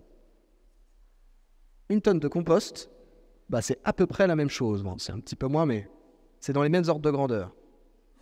Sauf que votre couvert, il apporte 10 fois plus d'énergie. Et tout ça, après, c'est un calcul à faire en fonction des contraintes que vous avez sur vos exploitations. Est-ce que j'ai un centre de compostage à côté? Oui, allez hop, je peux y aller, ça ne me coûte pas très cher en transport. Par contre, si j'ai rien, je peux peut-être compter que sur des couverts. Mais au moins savoir qu'entre produire 4 tonnes, 8 tonnes ou 12 tonnes de matière sèche, ça change énormément la donne, puisque 1 tonne de couvert égale quasiment 1 tonne de compost, en termes de ce qui reste dans le sol. Je vais illustrer tout ça, sortir des tableaux. On peut piloter, il faut choisir les matières adaptées. Rappelez-vous, je recommence, mais j'ai bien expliqué les matières organiques, d'où elles venaient, comment on peut les mesurer, expliquer les produits organiques, un peu comment on peut les caractériser grâce à l'ISMO. Maintenant, on va voir comment on peut mettre les deux ensemble pour faire de l'opérationnel. Prenons un couvert végétal avec un ISMO de 30%. Jolie photo ici. Vous le faites, vous l'apportez sur cette photo du sol. Donc sur ce sol-là, hop, vous apportez un couvert végétal. Qu'est-ce qu'il va faire? Rappelez-vous, il contient beaucoup d'énergie, le couvert végétal. Donc, et il contient de l'énergie très rapidement disponible. Donc, ça veut dire vous le broyez, vous le posez sur le sol, il va être respiré immédiatement par les corps microbiens du sol. Cette respiration-là, on la mesure au laboratoire, ça va activer ces compartiments-là. C'est les compartiments qui évoluent assez rapidement. En 4 à 6 mois, ça bouge. Et qu'est-ce qui se passe si vous avez la chance d'avoir un couvert qui a un C sur N inférieur à 20? Ça, c'est la clé. Le C sur N, tout le monde en parle. Encore faut-il bien le manipuler. C'est-à-dire la quantité d'atomes de carbone par rapport à la quantité d'atomes d'azote. S'il est inférieur à 20, tout va bien, ça libère de l'azote. C'est-à-dire que pendant que la biomasse digère cette matière, elle libère l'azote. Est-ce que vous connaissez un petit peu ces processus finement? Regardez. Si je prends cette fois-ci de la paille, et toute autre matière qui aurait un ISMO faible, autour de 30%, mais beaucoup de carbone par rapport à de l'azote dans sa matière. Et vous le mettez sur le sol, ça fait la même chose. Ça booste les compartiments, respiration, et ça booste le nombre d'habitants dans le sol. Par contre, comme vous augmentez la quantité de cellules microbiennes, comme elles se multiplient, vous passez de 400 kg de bactéries à l'hectare à 800 kg hectare, vous créez des nouvelles cellules, les nouvelles cellules qui sont tout autour des racines. Rappelez-vous, je vous avais dit, c'est l'engrais localisé le plus performant. Oui, des fois, c'est pas si bien que ça qu'elles soient là. Parce qu'en fait, quand elles se multiplient, elles vont aller essayer d'attraper de l'azote pour constituer leur ADN et leurs protéines. Et comme elles sont toutes petites, qu'elles font un micron, elles arrivent très très facilement à attraper ça dans le sol, au détriment de la plante. C'est la fameuse faim d'azote. Mais qui est liée simplement au fait que dans la matière que vous lui donnez à manger, elle contient beaucoup de molécules très énergétiques, donc elle se précipite dessus. Mais au sein de cette matière que vous lui avez donnée, elle n'arrive pas à extraire des atomes d'azote, il n'y en a pas. Donc, on va aller chercher dans le sol. Par quoi ça se traduit en termes opérationnels sur le terrain? Ça veut juste dire qu'avant une pomme de terre, ou avant un maïs, ou avant une betterave, on ne va pas essayer de pousser le couvert le plus haut possible, au risque de voir son C sur N augmenter. Parce qu'en quelques semaines, en un mois, le C sur N d'un couvert, il peut passer de 18-20 à 40-50. Pourquoi? Parce que la plante, elle fabrique un organe qui s'appelle la tige, qui contient beaucoup d'hémicellulose et de cellulose, et qui ne contient pas du tout d'azote. Contrairement à la plante un mois avant, qui contenait plein de feuilles, et dans la feuille, il y a plein de protéines, là, il y a de l'azote. Il suffit de broyer un mois plus tôt pour n'avoir aucun problème. Voilà la résultante opérationnelle de tout ce que je vous explique. Parce que rappelez-vous, le couvert n'apportera pas beaucoup de matière organique, ça ne sert à rien de le pousser un mois de plus. Par contre, c'est l'énergie qu'il contient qui est suffisante, qui est très intéressante. Et toute la question, c'est quelle ration a besoin mon sol. Mais vous allez voir, je vais l'illustrer sur un dernier exemple. Je suis dans les temps? Oui. Je continue sur le fumier, ça vous intéresse? Le fumier, qui a un ISMO de 50 à 60%, excusez-moi pour la coquille, c'est une matière qu'on va appeler intermédiaire. Donc, ce n'est pas tout à fait très composté, c'est juste en fait du foin qui est passé à travers un rumen, dont on a extrait un petit peu quelque chose et qui retombe sur le sol. Donc, c'est des matières à mi-figue, mi-raisin. Quand vous les apportez sur un sol, voilà ce qui se passe au niveau de l'organique. Le fumier, il va principalement contribuer à augmenter votre réserve en matière jeune. Pourquoi? Parce que comme le fumier, c'est tout simplement de la paille, mais cumulée, concentrée, en un apport, vous apportez plus qu'un apport d'engrais vert. Après, il faut faire les calculs pour objectiver tout ça. Et on comprend bien que le fumier, en fait, il va plutôt contribuer à augmenter ces matières transitoires, encore riches en énergie et en azote, qui constituent le buffet des micro-organismes du sol. Il va un petit peu contribuer à la respiration et à l'activité microbienne, mais beaucoup moins qu'un couvert ou qu'une paille. Et le fumier, contrairement à ce qu'on annonce souvent, ça n'apporte pas d'azote à moyen terme, pas beaucoup. Par contre, je sais bien que cet effet-là, le fumier, bien sûr, il y a toujours un peu d'azote minéral dedans. Donc, quand vous l'apportez au champ, il y a toujours un effet verdissant quasi immédiat, ça c'est certain. Mais ce qui reste dans le sol après en termes de processus, ce n'est pas une matière qui va libérer de l'azote comme un guano ou comme une farine de sang, attention. La dynamique est vraiment différente. On utilise plutôt les fumiers pour renforcer la teneur en matière jeune, parce qu'elle a bien la fonction attendue des matières jeunes. Contenir de l'énergie, contenir un petit peu d'azote. Et les composts, ce sont des matières très stables, dont on a extrait toute l'énergie. Compost et digestat, c'est la même chose. Quand vous l'apportez dans un sol, voilà ce qui se passe. Il contribue principalement à assurer la fonction attendue des matières organiques liées. Vous vous rappelez ? Ce sont ces matières organiques toutes petites, digérées, qui ont plus de 50 ans, plus de 1000 ans. Alors, le compost que vous apportez, il n'a pas 50 ans, pas 1000 ans, mais comme il est déjà pré-composté, pré-digéré, qu'il est déjà tout petit, il va très vite jouer les fonctions de ce compartiment. C'est-à-dire retenir de l'eau, créer des sites de protection pour votre biomasse microbienne, mais il ne va pas du tout activer, nourrir, parce qu'il est déjà prédigéré. Ça peut être tout à fait intéressant pour refaire l'habitat du sol. On refait l'habitat du sol et les habitants, une fois que la maison est plus grande et qu'ils ont à manger, ils peuvent se développer. Je vais illustrer tout ça sur un exemple très concret. Oui ? Par rapport aux techniques de compostage bokashi, ouais. Comment est-ce que ça impacte justement les différents cercles ici? Parce que dans un compost classique, donc tout est déjà digéré. Mais si on fait du bokashi, je pense qu'il y a plus de choses qui restent. Oui, un bokashi, c'est une fermentation. Ça imite presque ce qui se passe dans un rumen. Et donc en fait, on est dans un produit qui est plus proche d'un fumier. Et le bokashi, comme c'est en milieu fermé, généralement, on a aussi toute la fraction des éléments minéraux qui sont libérés, qui va être sous forme liquide, qui va être aussi directement assimilable. En fait, après, c'est toute la nuance entre un fumier que vous laissez au champ pendant 4 mois, qui va bien prendre l'eau, dont tout va être lessivé, et peut-être une formule type bokashi, où c'est dans un contenant, c'est plus... On maîtrise les flux de perte de nutriments et on le sauvegarde pour le champ. Donc voilà, ça se situe plutôt là-dedans. Je vais illustrer tout ça et j'espère que ça vous rendra les choses plus claires pour terminer sur un retour d'expérience de Frédéric Thomas, qui pratique l'agriculture de conservation avec des pratiques que je vais vous décrire un petit peu. Et il nous a fait l'honneur et le cadeau de nous diffuser quelques diapos parce qu'on a mesuré ce qui se passait dans son sol. Et lui, on a ressorti des choses et le but, c'est de vous transmettre un petit peu à quoi ça peut servir. Donc on va suivre en fait 25 ans de pratique et voir comment la fertilité du sol a évolué. Est-ce que vous connaissez tous Frédéric Thomas ?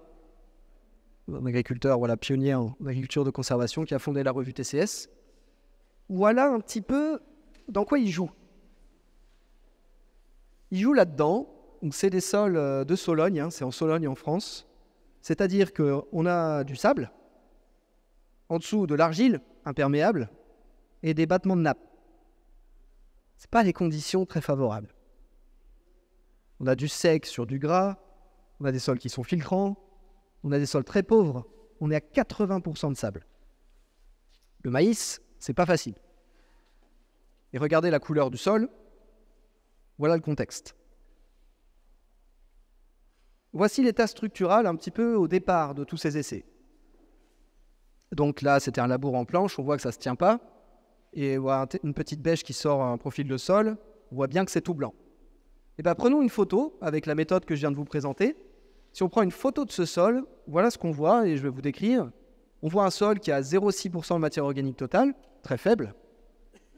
Il n'y a pas de buffet, il n'y a pas de matière jeune, il n'y a pas d'habitat, très peu d'habitat. Conséquence directe, les habitants ils ont du mal à se développer. Comme il n'y a pas non plus d'énergie disponible dans le buffet, les habitants de toute façon ils restent là. Et conséquence directe, ça ne libère pas d'azote. on avait dosé au départ que son sol était capable de fournir 40 unités d'azote en 8 mois. C'est pas énorme, hein? Bon, il se trouve que pas loin de chez lui, il y avait une plateforme de compostage. Il s'est dit qu'à cela ne tienne, c'était il y a 30 ans, hein. Je vais apporter plein de matière organique et tout ira mieux. Donc il apporte de la matière organique, mais il savait que les couverts, c'était important. Alors il met des couverts. Là, c'est Frank Bechler sur la photo, qui lui a repris des parcelles et qui met en place ces couverts-là. Donc là, c'est un sorgho qui a bien poussé, mais fertilisé, hein. Il a mis des couverts fertilisés. N'oubliez pas qu'on est sur un sol dont le potentiel de libération d'azote est de 40 unités en 8 mois. C'est rien. Et des couverts, regardez tout ce qui retombe au sol. Pendant 3 ans, il va faire ça. Première année, 60 tonnes hectares de compost. Un premier couvert végétal, environ 5,5 tonnes de matière sèche. Deuxième année, à peu près la même chose en tonnage de matière sèche de couverts végétaux. Troisième année, encore à peu près la même chose. En gros, ça faisait à peu près 13 tonnes de matière sèche de couverts végétal sur 3 ans. Plus les 60 tonnes hectares de compost. Le sol commence un petit peu à changer de couleur. Et regardez avant, après. On apporte cette matière-là, rappelez-vous, qui est très stable. On fait le calcul, pour 60 tonnes, ça correspondait à peu près à plus 0,5 points. Ça tombe là, et ça vient renforcer les fonctions attendues des matières liées aux argiles, les matières âgées. On crée de l'habitat. D'accord, il a créé de l'habitat. Ensuite, avec les apports de couverts, il a stimulé, il a nourri. Chaque année, il a donné à manger aux habitants du sol, qui au point de départ n'avaient pas beaucoup d'habitat, donc ils avaient du mal à se maintenir. Mais 3 ans après, comme l'habitat il a doublé, ils arrivent à se maintenir à un niveau supérieur. Ça, peut-être que ça parle à certains d'entre vous qui ont des sols pauvres en matière organique et qui mettent beaucoup de couverts et qui sont déçus par les résultats. C'est qu'en fait, quand vous apportez beaucoup à manger à un sol sur lequel il n'y a pas d'habitat, la biomasse microbienne, elle va se développer pendant 3 mois. Faute de site de protection, elle va mourir. Donc vous allez avoir, au pire des cas, une fin d'azote ou alors pas de fin d'azote, une biomasse qui se maintient un petit mois, ensuite une biomasse qui meurt, qui relâche de l'azote, mais qui meurt. Et après, le sol, il ne donne plus rien. Ce processus-là, si vous prenez un couvert que vous broyez en avril, le processus de multiplication et de fin d'azote, il va durer jusqu'à mi-juin. Le processus de mort de la biomasse microbienne jusqu'à mi-juillet. Et pour l'automne, vous n'avez rien de disponible pour les semis d'automne. Rien. C'est souvent cette dynamique-là qui manque. Mais avec un regard comme ça sur « tiens, mais comment les flux fonctionnent ?» on arrive à mieux comprendre que si on avait joué dès le départ sur l'habitat, on aurait peut-être économisé un certain nombre d'années. Moi, ce que je trouve dommage, c'est d'entendre « ça marche au bout de 12 ans ». Oh, ben ça, c'est encourageant. Hein. C'est peut-être pas forcément ça le problème. C'est peut-être juste, mais est-ce que j'ai appuyé sur le bon endroit pour que ça marche bien? Alors, on ne s'est pas arrêté à 3 ans. En fait, il a continué ses pratiques pendant 25 ans. Il obtient un sol noir comme ça. Au total, avec un peu toujours la même recette, 60 tonnes hectares de compost tous les 3-4 ans, je crois, des couverts végétaux au maximum, plus les restitutions des cannes de maïs. Bon, j'ai pas fait un bilan humique exact. En tout cas, on voit que le sol, il change de couleur. Encore une fois, c'est un exemple chez Frédéric Thomas, il faisait les choses à l'aveugle. On ne dit pas qu'il faut faire ça. On ne dit pas qu'il faut atteindre ça. Ce n'est pas mon discours. Mon discours, c'est juste, voilà quelqu'un qui a fait des choses, on peut mesurer et suivre comment ça se passe, et voilà déjà le bilan sur l'état structural du sol. Vous vous rappelez, l'habitat, le couvert, les convives, comment tout ça interagit ensemble, ça fabrique de la stabilité structurelle. Elle est là. Ensuite, quand on prend une photo avant, après, donc état 0 et 25 ans après, donc là je suis sur une photo des matières organiques, on voit qu'on est passé de 0,6 à 2,7, c'est-à-dire 2 points de plus.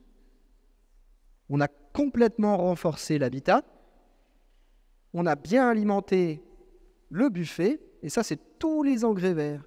Chaque année, le cumul de mes petits engrais verts qui contribuent à augmenter ma réserve. Et comme on alimente le sol régulièrement, on retrouve avec une biomasse microbienne qui a été multipliée par 3, qui respire 5 fois plus qu'au départ, et qui libère non pas 40 unités d'azote, hein, mais 180 unités d'azote potentiellement en 8 mois. Alors, on était super contents. Moi, je dis à Frédéric, Thomas, c'est super, est-ce que tu t'en sers de ce qu'on te dit? Bah non. Est-ce que tu as diminué la fertilisation? Non. Ah, du coup, après, à force d'échanger, bon, ça c'était en 2019, il a observé un petit peu ce qui se passait. Et sur des couverts, donc là c'est un couvert implanté le 4 juillet, il s'amusait à faire une méthode Merci. Il avait fait 8 tonnes de matière sèche. La méthode Merci lui disait « Ah bah tiens, dans tes 8 tonnes de matière sèche, tu as entre 180 et 250 unités d'azote. » Après, il y a une partie de légumineuses, etc. Mais quand même, c'est un couvert qui a poussé de juillet à mi-octobre sans fertilisation. Il fallait bien que ça vienne de quelque part, l'azote. Et moi, je dis « Ah mais regarde, ton sol, il pouvait en donner 180 d'après ce qu'on mesure. » Alors, on ne sait pas vraiment si on peut le prendre comme ça et y croire complètement à cette mesure. Hein. On est prudent. On aime bien le valider avec des essais de terrain. Alors il dit, allez, on va faire ça sur un maïs. Et sur un maïs qui constate, en 2022, il met 30 unités au semis. Et il arrive à faire 70 quintaux sans rien d'autre. Alors attention, hein, on est dans un contexte de Sologne sans irrigation. Et pour lui, la performance économique est là. En fait, c'est ça peut-être ce qu'il faut retenir. C'est que mesurer la fertilité biologique, comprendre les matières organiques, c'est assez passionnant. Enfin, moi, j'adore ça. Mais après, il faut que ce soit opérationnel pour vous. Et oui, en fait, on peut bien comprendre comment ça marche, on peut comprendre où appuyer, et on peut améliorer ses marges, en fait. Ça, aujourd'hui, c'est pas du tout pris en compte dans les bilans qu'on a, les bilans azote. C'est pas pris en compte. La biologie du sol, c'est une case noire. Une case noire entre 40 et 50 unités d'azote. Voilà. Alors que nous, on voit que ça varie de 30 à 380. Ça dépend des sols. J'espère que vous aurez compris. Oui, je suis en retard. Du coup, j'espère que... Je suis dans les temps. Alors, j'ai un petit peu le temps. Du coup, je vous ai préparé un petit exemple spécifique. Parce qu'on est dans un contexte bien particulier. Je discutais avec Jean-Marc. Excuse-moi, Jean-Marc, si j'écorche ton nom, c'est ça? Jean-Marc, avec qui j'étais? Jean-Philippe, excuse-moi, Jean-Philippe, si t'es là. Je suis désolé. J'ai une mauvaise mémoire des noms. Je sais qui m'a accueilli. Merci à lui hier soir. On a bien discuté et c'était très intéressant. Je lui ai dit, mais attends, je vais essayer de trouver des exemples de rotation avec de la betterave, avec de la pomme de terre, avec des céréales. Donc, je suis allé chercher dans les limons du nord de la France, dans le Pays de Caux, enfin, chercher des choses qui ressemblent aux contraintes que vous pourriez avoir ici. Donc, je vous ai sorti une analyse d'un exemple en grande culture. Là, c'était un sol travaillé, donc c'était labouré, et affiné pour la betterave et pour les pommes de terre, sur une rotation un peu type du blé avec des objectifs autour de 100 quintaux, de la betterave, suivi d'un blé, de pommes de terre avec des objectifs entre 50 et 60 tonnes. Ce qui se passait chez cette personne, c'est qu'il exportait ses pailles et il récoltait du fumier de l'ordre de 25 tonnes hectares tous les 2 ans. Et dans sa rotation, c'était compliqué de mettre des couverts. Alors aujourd'hui, la seule chose que vous avez, c'est ça. Vous avez un rapport qui vous donne une teneur en matière organique totale, des éléments minéraux. Et ce qu'il me disait ce matin, il me disait, c'est bien gentil, mais je ne sais pas lire ces trucs, je ne sais pas comment interpréter. Je lui dis, tu sais, en fait, tu ne peux rien en tirer. Il dit, je suis désolé. Tu peux juste avoir des informations si tu es très très faible en matière organique, ce qui est bien. Tu peux savoir si tu manques de potasse, de phosphore, de magnésium, ce qui est essentiel, parce que c'est un des facteurs limitants. Tu peux connaître les limitations de ton pH, ce qui est essentiel aussi. Mais une fois que tout va bien, tu es un peu perdu sur quand même comment faire. Et surtout, alors je ne sais pas si en Belgique vous avez ça, mais arrêtez de vous concentrer sur le C sur N. Le C sur N des matières organiques, rappelez-vous l'incertitude de mesure, 15%. De toute façon, il va varier entre 10 et 12. Allez, 13. Entre 8 et 13. Mais on ne se tarde pas dessus. Ça ne présage en rien la capacité de vos matières organiques à minéraliser. Non, oubliez cet indicateur dont tout le monde se sert parce qu'on a tellement envie de dire quelque chose d'une analyse de sol qu'on va chercher n'importe quoi pour le faire parler, mais stop, ça ne sert à rien. Pareil, l'indice d'activité biologique, je ne sais pas si vous l'avez, mais c'est un calcul. Ça dépend juste de votre teneur en matière organique, la teneur en argile, la teneur en carbonate et le pH. On s'en fiche, ce sera toujours le même. Faites la même analyse dans 10 ans, ce sera pareil. Et pareil, les coefficients K2, donc ça reste intéressant parce que c'est des choses un peu établies sur comment se minéralisent les sols, mais c'est très grossier, c'est un calcul également. Ben voilà une photo qu'on prend de son sol. Donc une photo où on se concentre sur l'organique, cette fois-ci on compartimente, on essaie de bien comprendre, est-ce que tu as une réserve en matière jeune? Est-ce que tu as de l'habitat? Est-ce que tu as des habitants? Est-ce qu'ils ont accès à une ressource de bonne qualité?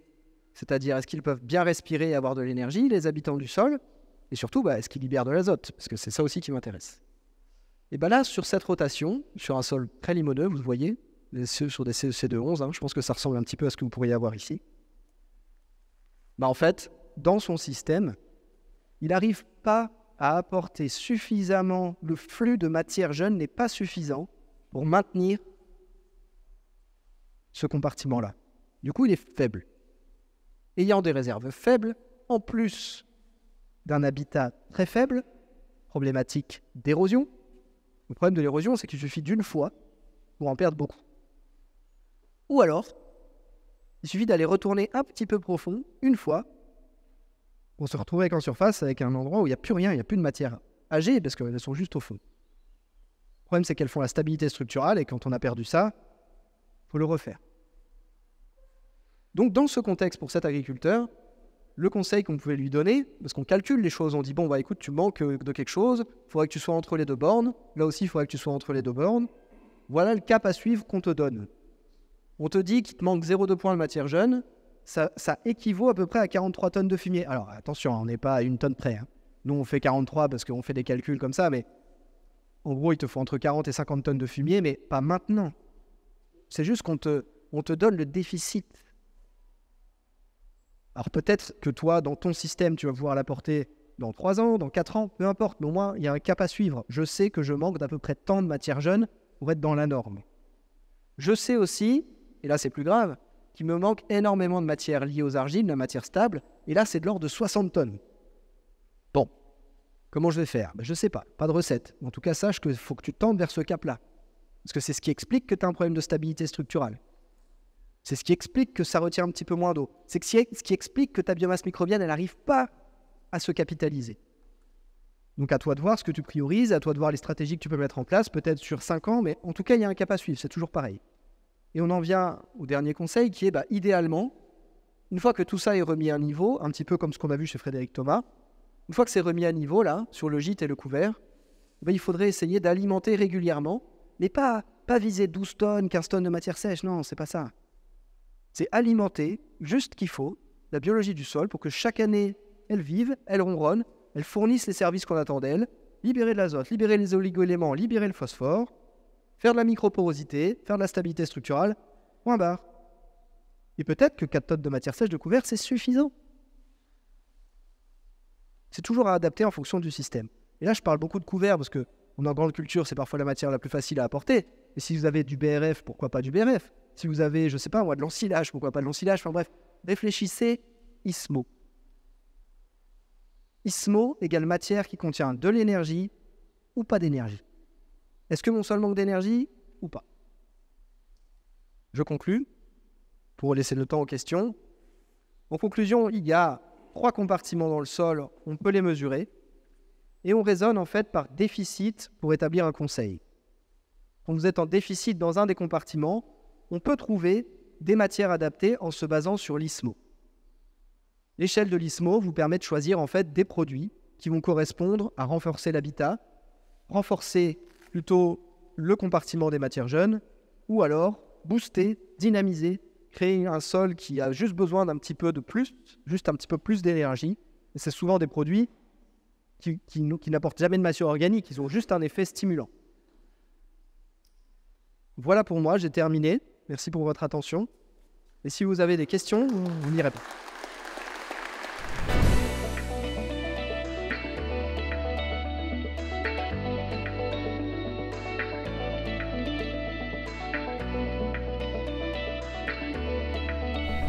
Parce que le mouton, il mange le végétal et il le restitue au sol. Donc en fait, on a une perte de masse quelque part.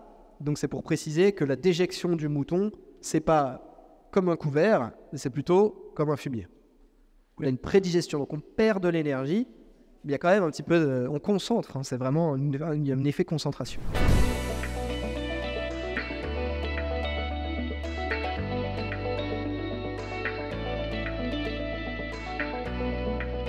pense que si je savais vous le dire comme ça, je serais très bien payé.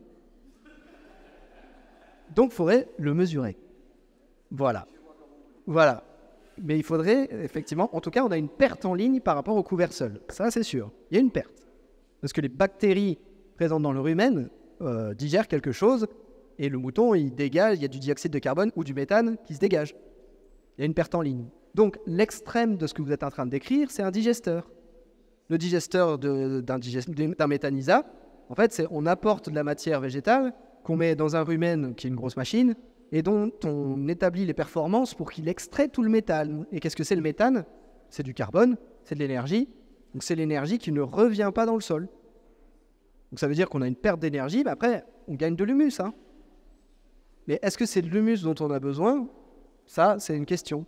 Est-ce que dans le système de ce méthaniseur-là, est-ce qu'il arrive au moins à remettre le digestat sur des couverts pour que les couverts poussent encore mieux? Là, c'est plutôt vertueux. Alors par contre, si tout passe dans le digestat, on a des pertes d'énergie, et ça, à moyen terme, ça peut créer des problèmes qu'on ne sait pas mesurer à court terme. Et si toute l'énergie, on fait chauffer nos pâtes avec, et qu'elle ne sert pas, rappelez-vous, à créer de la porosité, à booster la vie du sol, recycler les éléments minéraux, dans 15 ans, il y a des problèmes. Tout est une question d'équilibre.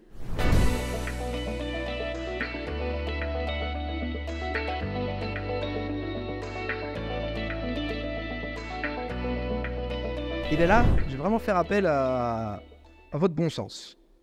Parce que moi, je vous ai donné 2 indicateurs clés qui doivent piloter les pratiques maintenant. C'est l'ISMO et le C/N pour éviter les fins d'azote. Vous auriez vu que l'ISMO, c'est ce qui traduit la quantité d'énergie. Le couvert contient beaucoup d'énergie.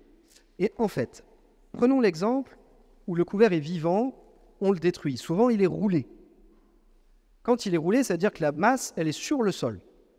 Elle n'est pas incorporée au sol dans un milieu humide et chaud en train d'être décomposée. Donc en fait, soit elle est sur le sol, il fait chaud et sec, donc en fait elle est là, elle ne bouge pas, elle ne va pas se dégrader.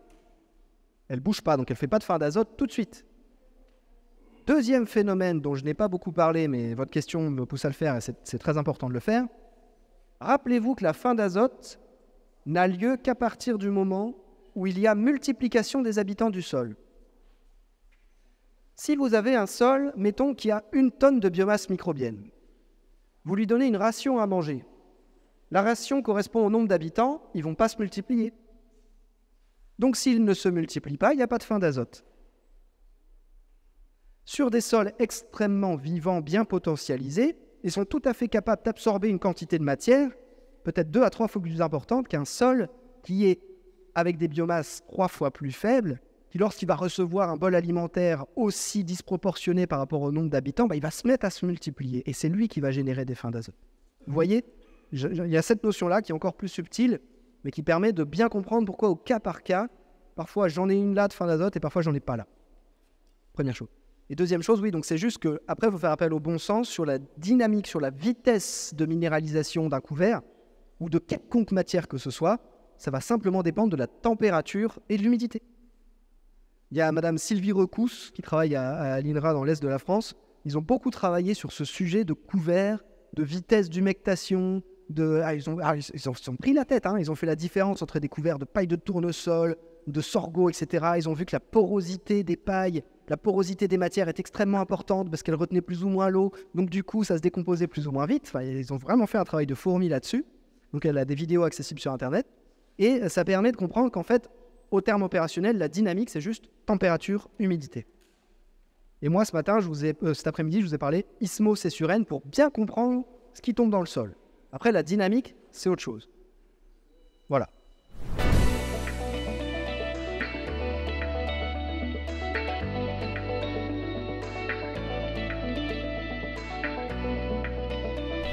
Alors ça, il y a des travaux qui sont menés pour prendre chaque partie du végétal et doser le rapport carbone-azote de chacune des parties du végétal.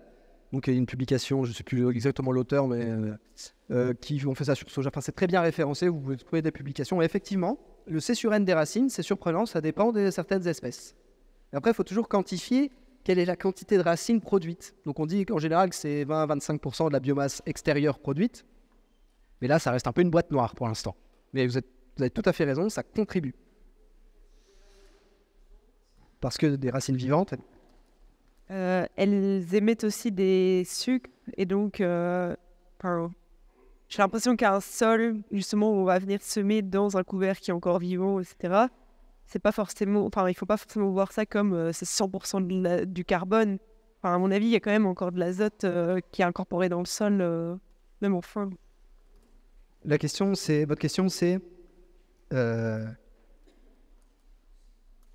est-ce que ça sous-entend que la fin d'azote n'existerait pas quand le couvert... Non? Oui. Alors, on sous-estime, parce que là, tout ce que je vous ai montré, c'est effectivement sur les parties aériennes. Je n'ai pas d'infos mesurées sur les racines. Et effectivement, c'est une boîte noire. Mais comme les racines ne représentent que 20% de la biomasse totale produite, entre les 8 tonnes de matière sèche extérieure et peut-être les 1,6 tonnes de racines, ce sera plutôt les 8 tonnes qui seront prépondérantes sur les impacts sur le sol. Mais c'est à explorer, pour être précis.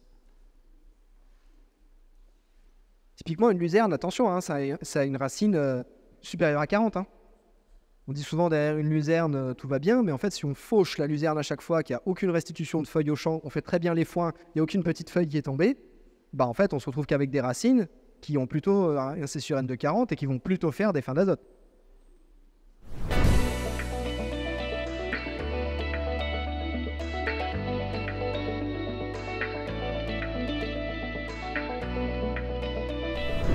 Alors déjà, il n'y a pas que CST Lab qui les fait, c'est juste que nous, on les fait depuis 30 ans.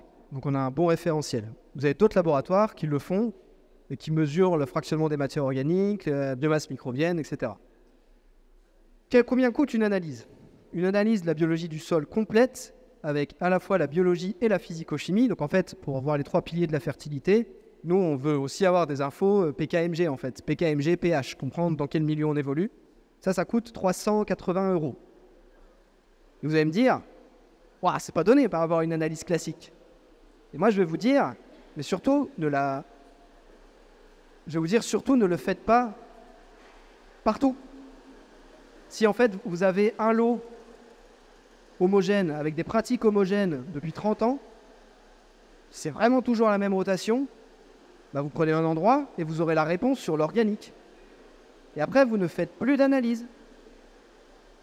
Pour moi, en fait, on vend une connaissance et une compréhension de ces processus. Une fois que vous avez un état zéro, que vous comprenez ce qui se passe, ça pousse à réfléchir sur sa rotation.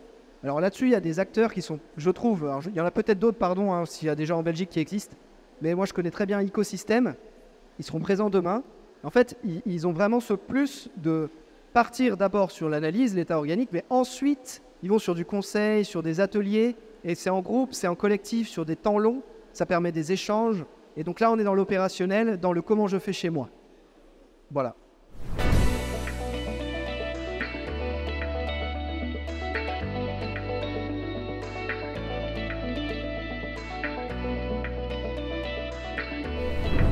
Alors, et en fait, voilà, c'est toute la difficulté, c'est que quand on est sur le terrain, entre un fumier qui reste 2 ans, un fumier qui reste 1 an, un fumier qui est sorti de Stabu, comment on caractérise ça?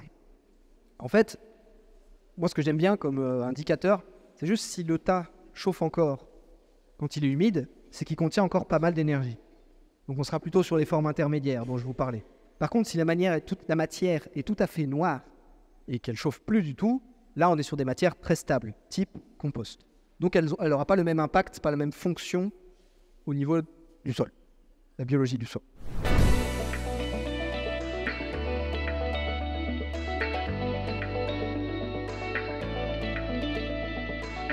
Je pense que vous devez tous avoir en tête ça maintenant.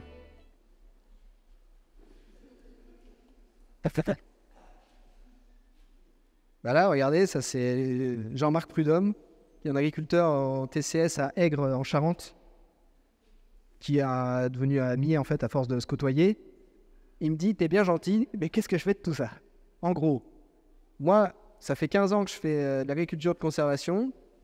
Tu me dis que mes sols ils sont en bon état, je fais des beaux couverts de févrole, etc. Mais en même temps, je me suis organisé pour mettre une plateforme de compostage. J'en ai un peu marre de gérer toute cette matière. Est-ce que je dois la laisser composter comme ça? Ou est-ce que je dois la laisser en tas, puis la broyer, puis là un peu... Voilà, il y avait toutes ces questions très opérationnelles qui ressortaient derrière. Et en fait, ce qui est intéressant avec lui, c'est qu'en fait, on a pu le comparer avec un groupe Là, c'est donc tout plein d'agriculteurs dans sa région, donc sur des textures de sol assez proches. Donc ce graphique un peu bizarre là, c'est en fait, ici vous avez le potentiel azoté en kilo-hectares sur 6 mois, donc de 50 à 250 unités d'azote potentiel. Et vous avez des traits bleus, des traits noirs, des traits rouges, des traits verts. En fait, ça c'est nos seuils, parce que c'est normal, quand on est normal, entre guillemets, on est dans le bleu, au sens statistique. Quand on est très fort par rapport aux autres, on est dans le vert. Et quand on est très faible par rapport aux autres, on est dans le rouge. En fait, là, tout ça, c'est des numéros de parcelles. Donc, tout ça, c'est des sols. Et donc, on voit que, là, je les ai triés par ordre croissant. Il y a des parcelles qui sont très, très, très fortes, qui libèrent beaucoup d'azote, et d'autres, beaucoup moins. Bah, figurez-vous que tout ce sol, c'est tout des sols de Groix. Tous les mêmes sols. Tout le monde dit, j'ai de l'argilo-calcaire. Mais regardez à quel point ça varie. Hein. Lui, il arrive à peine à sortir, en gros, 70 unités d'azote sur 8 mois. Et lui, là, donc, ce que j'ai entouré, ça, c'est la parcelle de Jean-Marc. Il est à 180 unités d'azote potentiel. Donc il me dit, alors ok, je suis peut-être un peu mieux que les autres, mais est-ce que je peux m'en servir? Donc un petit peu la même question de Frédéric Thomas. Et en fait, ce qui s'est passé, je passe un peu vite, pardon, surtout sa question de fond, c'était, après autant d'efforts, est-ce que je peux réduire ma fertilisation azotée? Alors, je suis désolé parce que cet essai, je l'ai mené cette année, et donc je n'ai pas encore les infos de rendement. J'ai juste, par contre, la quantité d'azote qui a été prélevée dans la plante. Donc, on a fait un essai, on a fait des bandes comme ça, sur cette parcelle qui avait un potentiel à 180 unités d'azote, 28 jours à 28 degrés, hein, rappelez-vous. Et en fait, on a fait une modalité avec 0 apport, une modalité avec 75 unités, au plateau de talage, hein, en une seule fois. Alors, pardon, le contexte. Ce sont des sols qui font 20 cm d'épaisseur. 20 cm d'épaisseur, objectif de rendement 70 quintaux, maximum, une bonne année. Tant qu'on a de l'eau, ça va. Et donc là, après, il a mis 150 unités d'azote au plateau de talage. Et voilà, quelques mois après, pardon. Là, on est au 22 avril. Donc, juste avant, on était, au 25 mars. Donc, on voit bien que la modalité zéro azote, elle s'en sort pas très bien. Mais par contre, il y a très peu de différence en visuel entre la modalité 75 et 150 unités d'azote. Donc, en fait, on a été jusque faire des mesures de biomasse produite, d'azote dans le végétal, et d'indice de nutrition azotée, vous connaissez, ce qui permet de savoir si la plante est en surfertilisation, sous-fertilisation, enfin en gros, est-ce qu'on a atteint le potentiel de rendement maximum. Et bien, chez lui, la bonne nouvelle, c'était que 75 unités d'azote égale 150. Donc en gros, il y a 75 unités qui sont venues de son sol. Vous allez me dire, mais tu nous as dit 180. Oui, j'ai dit 180. 180 en 8 mois. Et là, en fait, la période de pousse, enfin la période stratégique pour les céréales, vous le connaissez mieux que moi, mais c'est entre fin mars et fin mai, et il n'y a que 3 mois, et donc ce qui est déterminant, c'est la quantité d'azote que votre sol va pouvoir libérer en 3 mois. Et donc là, on va essayer de voir avec lui, avec les résultats de rendement, comment on peut calibrer ça par rapport à cette information, pour rendre les choses opérationnelles. En tout cas, ça peut vous donner un cap à suivre, que l'organique n'est pas une boîte noire. Voilà. Si ce message est passé, je suis satisfait.